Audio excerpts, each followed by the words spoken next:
Bonjour à tous, je me présente, je m'appelle Camille Cottels et je travaille à la direction des espaces publics subsidiés au sein du SPW Mobilité et Infrastructure.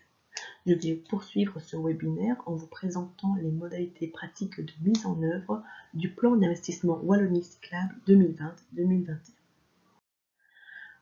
Dans ma présentation, j'aborderai d'abord les étapes clés du plan d'investissement. Ensuite, je vous présenterai brièvement le guichet des pouvoirs locaux. On parlera également de qui sont vos gestionnaires de dossiers au sein de la direction des espaces publics subsidiés. Et je terminerai par répondre à quelques-unes des questions qui nous ont été posées préalablement à ce webinaire. Les étapes clés. Donc, le plan d'investissement cyclable va vraiment se passer en deux temps. Dans un premier temps, vous allez devoir élaborer votre plan d'investissement. Il s'agit d'une liste de dossiers que la commune pourrait mettre en œuvre. Ensuite, les différents dossiers repris dans votre plan d'investissement vont être étudiés un par un. La procédure est assez similaire au PIC pour ceux qui sont habitués à cette procédure. Je vais maintenant vous présenter une par une les différentes étapes. Donc, dans un premier temps, c'est bien le plan d'investissement. De quoi s'agit-il? Il s'agit d'élaborer un plan, c'est-à-dire une liste de projets que la commune compte mettre en œuvre. Donc, il faut extraire des projets à partir de vos outils de planification comme le PCM, le PSP, mais également à partir de contacts que vous pourriez avoir eu avec vos citoyens. Il faut alors élaborer des fiches voirie et stationnement, je vous les présenterai juste après. Il faut également réunir votre comité de suivi et s'assurer que les projets soient de l'ordre de 150 à 200% de l'enveloppe qui soit allouée à votre commune. Une fois que ce dossier est prêt, il faut qu'il soit validé par le conseil communal. Ensuite, il vous sera demandé de le transmettre au SPW via le guichet des pouvoirs locaux. Il faudra donc réaliser une visite sur place sera réalisée et ce sont les gestionnaires de dossiers, donc les gestionnaires de dossiers qui appartiennent à la direction d'espace public subsidié, qui se rendront dans votre commune. À noter que le plan sera étudié, analysé par 3 directions différentes du SPW EMI, à savoir la direction de la planification de la mobilité, mais également par la direction des déplacements doux et de la sécurité des aménagements de voirie et la direction de l'espace public subsidié. Ensuite, un rapport commun sera fait, il sera soumis au ministre et c'est le ministre Henri qui approuvera votre plan d'investissement. Donc, 2 fiches vous sont mises à disposition, la fiche voirie et la fiche stationnement. La fiche voirie, donc elles vous ont été envoyées par mail, elles vous ont également été transmises par courrier lors de la notification et elles sont également reprises sur le site internet du SPW Mobilité Infrastructure, donc sur le site mobilité.wallonie.be, mais également sur le site infrastructure.wallonie.be. Donc, dans cette fiche, il faut décrire la situation existante, le choix de la voirie, mais également tout ce qui concerne la situation projetée. Il vous est demandé d'être le plus exhaustif possible dans les informations qui vous sont transmises pour que nous ayons une information la plus complète possible quand on analysera votre dossier. Il y a également à la fin de la fiche des tableaux estimatifs qu'il faut compléter. Les tableaux concernent les aménagements cyclables, donc tout ce qui peut être subsidié dans ce cadre-ci, mais également les autres aménagements. Ces estimations vont vous aider après à remplir le tableau des investissements. Il y a également donc la fiche stationnement qui est assez similaire à la fiche voirie. Je tiens également à vous rappeler que ce qui est subsidiable en matière de stationnement, c'est bien la fourniture et la pose de stationnement vélo. Ça ne concerne pas, par exemple, l'achat d'arceaux qui serait posé par la suite par les ouvriers communaux. À noter également que du stationnement vélo peut être intégré dans une fiche voirie. Donc votre commune va faire le réaménagement d'une voirie, par exemple une rue cyclable, et désire y poser du stationnement vélo, le stationnement vélo peut être intégré dans la fiche voirie et il n'est pas nécessaire de faire une fiche stationnement à part. Comment calculer le subside? Donc, vous a également mis à disposition donc, un tableau comme celui-ci à compléter au format Excel. Vraiment, et déjà, les formules sont déjà mises. Par exemple, dans le cas ici, donc la commune a une enveloppe de 200 000 € de subside. Elle désire réaliser le projet numéro 1, qui est la rue du village, réfection de voirie et aménagement d'une rue cyclable. Les montants des travaux est estimé à 200 000 €. Les 200 000 €, ce sont des travaux pris en compte dans le cas de subside, à hauteur de 75%. L'intervention régionale pour ce dossier est de l'ordre de 126 000 €. Exemple numéro 2, stationnement vélo sur la place communale pour un montant de 50 000 €. Tous les travaux peuvent être pris en compte dans le cas de subside à 100%. Donc l'intervention régionale pour ce dossier est estimée à 42 000 €. Exemple numéro 3, rue de l'église, réfection de voirie et aménagement d'un F99A. Montant des travaux estimé 300 000 €. Dans ce dossier-ci, une partie des travaux ne sont pas subsidiables. Donc, il s'agit de la réfection de la voirie, autour de 200 000 €. Par contre, 100 000 € peuvent être pris en charge à hauteur de 100%. Donc l'intervention régionale pour ce dossier est de 84 000 €. Ensuite, les interventions sont, ici vous trouvez donc la somme de ces interventions, 252 000 €, auquel on ajoute 4% pour l'intervention des audits. Et donc on arrive ici à un montant de 262 080 €. Ce montant doit être entre 150 et 200% de l'enveloppe, du montant de l'enveloppe ici. Pourquoi prévoir entre 150 et 200% de projet? Cela vous permettra d'abandonner un projet qui pose problème au profit d'un autre. Par exemple, si certains citoyens s'opposent à un dossier. Par exemple, si des études techniques sont nécessaires et demandent beaucoup de temps. Cela vous permet comme ça de maximiser votre enveloppe de subside. Notez également que le dossier de candidature est différent du plan d'investissement.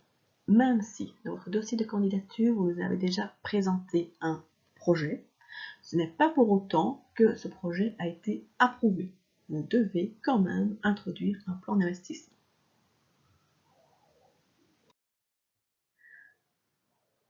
Donc se termine maintenant l'étape du plan d'investissement. Donc, si le plan est approuvé par le ministre, vous pouvez passer aux étapes suivantes, qui est la mise en œuvre d'un projet du plan d'investissement. Si par contre des corrections sont demandées, il faudra recommencer et donc faire une nouvelle proposition. Et ça ne sera pas accepté, si les dossiers ne sont pas acceptés, ou par exemple si votre proposition n'est pas assez complète et ne propose pas des dossiers entre 150% et 200%. À noter qu'il ne sera pas permis, c'est de modifier votre proposition.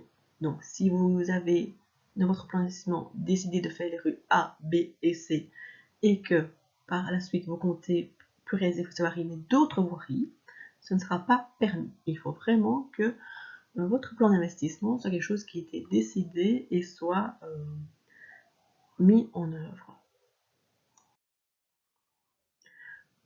En ce qui compte, donc après on arrive à l'étape de l'avant-projet. Donc l'avant-projet, à ce moment-là, il faudra désigner éventuellement un auteur de projet. Il faudra aussi faire tout ce qui est les études préalables, notamment ce qui concerne les essais. Il faudra également organiser la réunion plénière. À cette réunion, il faut inviter votre gestionnaire de dossier de la direction des espaces publics subsidiaires, mais également toutes les personnes qui pourraient être concernées par des travaux sur la voirie concernée.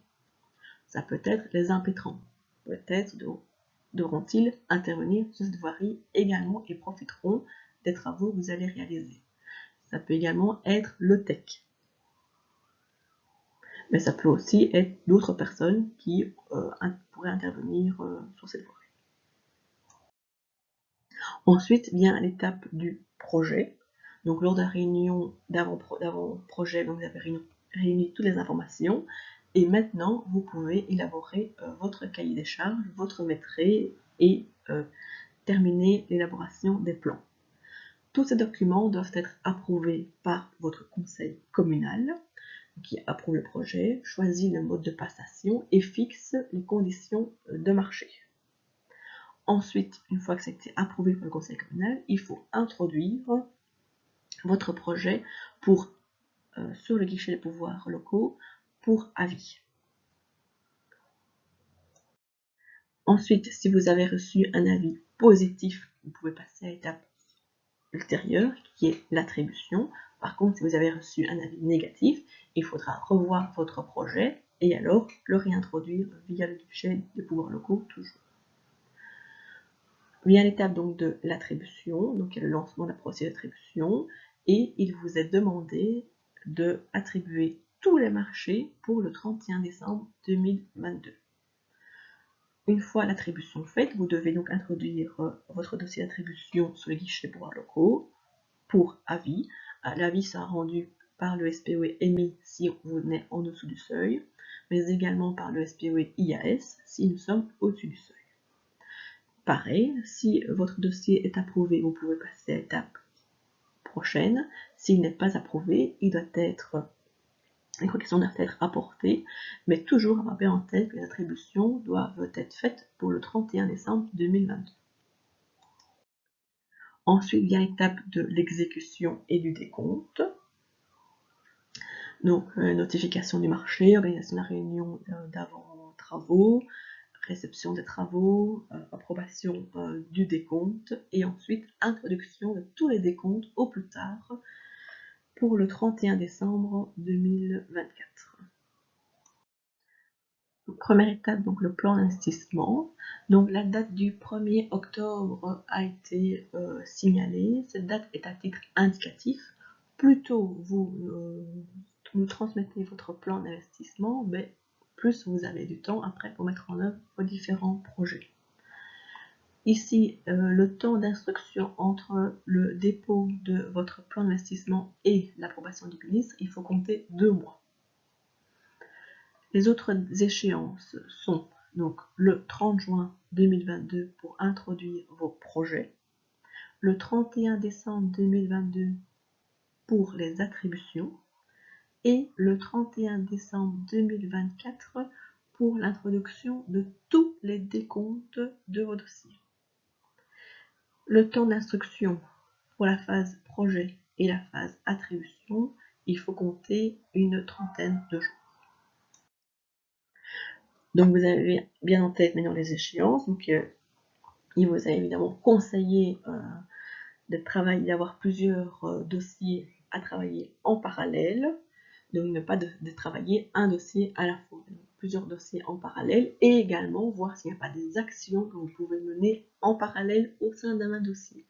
Par exemple, tout ce qui concerne s'il y a la demande de permis, s'il y a des conventions à réaliser, etc. Il faut vraiment veiller à faire ces choses-là en parallèle pour gagner le plus de temps possible parce que le timing est relativement serré. Même s'il s'agit d'aménagement pour les cyclistes, le cahier route est de stricte application pour ce qui concerne votre cahier des charges, clauses administratives et clauses techniques. On le mettrait, mais également tout ce qui concerne évidemment les essais préalables, pendant le chantier et a posteriori. En ce qui concerne les paiements, donc un acompte peut être demandé sur les projets, un acompte qui sera à hauteur de 70% une fois que 30% du montant du marché est réalisé et le solde est payé au moment du décompte final. Point de vue des audits, le paiement sera réalisé après tous les autres dossiers à hauteur de maximum 4% de votre enveloppe de subside et sur présentation des factures. Tous les paiements seront effectués par le CRAC.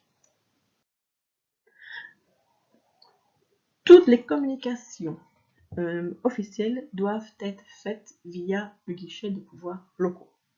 Au sein de votre commune, il y a déjà quelqu'un qui a accès au guichet de pouvoirs locaux. Vous, peut-être pas, mais essayez de vous renseigner, de connaître la personne qui a accès. Cette dernière vous donnera les accès spécifiques pour les missions qui vous sont demandées. Donc c'est vraiment la voie officielle pour toutes les demandes. Pour avoir quelques informations supplémentaires sur le fonctionnement du guichet, vous pouvez aller donc sur le site ici internet et il y a des FAQ qui sont faites et également quelques vidéos de présentation. Vos gestionnaires au sein de la direction d'espace public subsidié donc sont les mêmes que pour les dossiers du PIC, ce sont des personnes qui vont déjà dans notre commune pour d'autres dossiers que le plan ici d'investissement Wallonie cyclable. Elles restent à votre disposition. Néanmoins, il y a déjà pas mal de documents qui ont été réalisés. Et donc, voilà, regardez d'abord dans ces documents-là, il y a des procédures, des FAQ qui ont été réalisés, des circulaires, des documents types. Voilà. N'hésitez pas à aller voir donc, sur les sites mobilité.wallonie.be, mais également sur le site infrastructure.wallonie.be. Voilà, maintenant, je vais répondre à quelques-unes des questions qui nous ont été préalablement posées. Nous aurons les résultats de notre audit après avoir introduit votre plan CCLAS. Ça dépend aussi de réajuster ou d'adapter notre dossier en fonction, notamment tout ce qui concerne les budgets. Donc les budgets, oui, les budgets peuvent être modifiés au cours du temps. Évidemment, il s'agit d'estimation, puis vous allez étudier votre projet de manière autre. Et donc, oui, les budgets peuvent être modifiés, ils doivent être modifiés au cours du temps. Par contre, il ne pourra pas être possible de modifier vos projets inscrits, la liste des projets. Maintenant, si l'aménagement même qui est proposé sur une voirie change, ça c'est pas grave. Mais ce qu'il ne faut vraiment pas, c'est changer la localisation, la zone d'intervention. Le subside peut-il être combiné au subside PIC lors de la réflexion de voirie, projet à budget multiple, comment faire? Oui, vous pouvez donc combiner les dossiers ici Wallonie cyclable avec d'autres subsides, notamment le subside du PIC. Il faudra alors dans votre maîtrise faire des divisions. Donc par exemple une première division qui dira, voilà, ça concerne le plan d'investissement Wallonie cyclable. Une autre division qui dira, voilà, ça concerne le subside du PIC, peut-être une troisième division qui dira travaux à charge de la commune. C'est tout à fait possible et c'est assez courant, les entrepreneurs sont habitués à ce genre de choses. Je ne suis pas propriétaire de terrain, mais sachant déjà que le propriétaire ne s'oppose pas à votre projet, ma qualification simple fait que cela prend du temps. Est-ce obligatoire d'avoir des conventions pour la fin juin?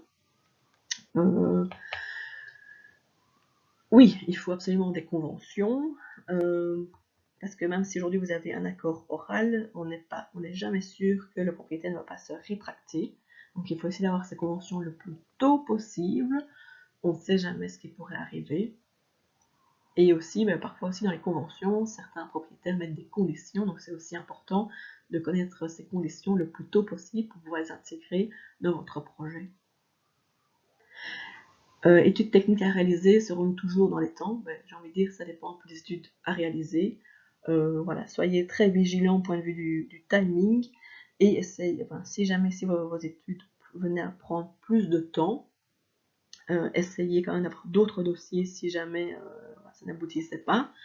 Sachez également que ici, moi, sur un subside qui s'appelle Wallonie cyclable 2021, il y a d'autres subsides qui existent, notamment le subside du PIC, mais également d'autres subsides qui pourraient sortir de manière plus ou moins rapide, et donc ce n'est pas perdu. Si jamais vous faites des études aujourd'hui et que ça n'aboutit pas, vous n'arrivez pas à mettre ce dossier en œuvre, sachez que ce n'est pas perdu, il y aura certainement d'autres possibilités par la suite. Également une question relative au R99 Biband béton, est-ce que c'est subsidiable ou non? Non, ce genre d'aménagement n'est pas subsidiable dans le cadre de ce plan d'investissement parce qu'il s'agit davantage d'un aménagement pour les convois agricoles. En effet, il est très difficile d'avoir un aménagement qui soit confortable pour les cyclistes, notamment pour les cyclistes avec une remorque, parce qu'il faut prévoir alors une largeur de 1,20 m, ce qui est rarement le cas dans ce genre d'aménagement. De plus, la réalisation d'un biband n'est pas spécialement moins coûteuse qu'un monoband qui serait conforme aux recommandations de la sécurité. Je vous remercie de votre attention et je vous souhaite le meilleur dans la mise en œuvre de votre plan d'investissement.